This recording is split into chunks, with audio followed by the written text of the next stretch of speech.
હે તમે 5 જણા હરખા નહોતા ને તે દિવસે આ મંદિર બની ગયું. વિચારો તમે. અમે ગામના ગામ જોયા છે, અન્ય સંપ્રદાયને માનતા હોય ને આખા ગામ ભર્યા હોય. બીજા બધાની વાત મૂકો, રામજી મંદિર છે એ તો આખા ગામનું હોય ને.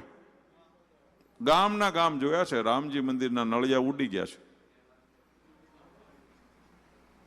ભગવાન સ્વામિનારાયણના આશ્રિતના 5 ઘર હોય, ગગનચુંબી મંદિરો બનાવ્યા હરિભક્તોએ.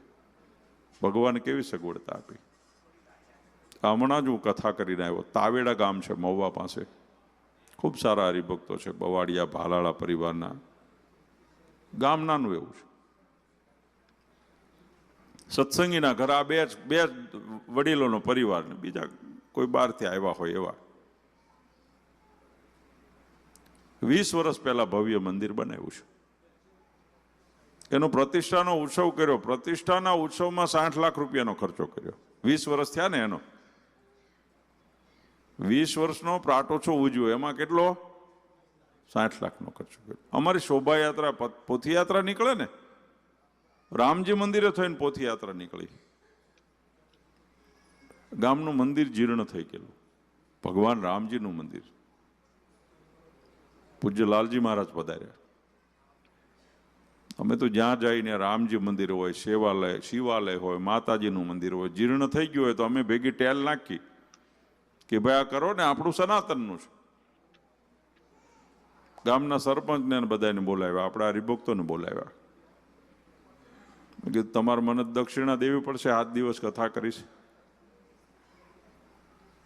અમારી દક્ષિણા છે એ રામજી મંદિરના નૂતન કાર્યમાં લખી નાખો. તમે જે દેવાના હોય, અમારે કાંઈ પૂછવું નથી તમે શું દેવાના છે. પછી તો વધુ જ દે ને, પછી ઓછી આપે. સરપંચને બધા ભેગા થયા. આહિર સરપંચ છે. તમારા ગામમાં આટલું વર્ષોથી આ મંદિર છે, મંદિરના પૂજારી કે હું ઘણી મહેનત કરું છું પણ કાંઈ મેળ આવતો. ધર્મકુળના ચરણારવિંદ પડ્યા. એ રામ દરબારની આરતી ઉતારી, સંકલ્પ કર્યો. સભામાં આવીને લાલજી મહારાજે જાહેરાત કરી. અમારી કથાની સમાપ્તિ થઈ ત્યાં સુધીમાં 1.25 કરોડ રૂપિયાનો ફાળો થયો રામજી મંદિરનો. આખા ગામે લગાડી.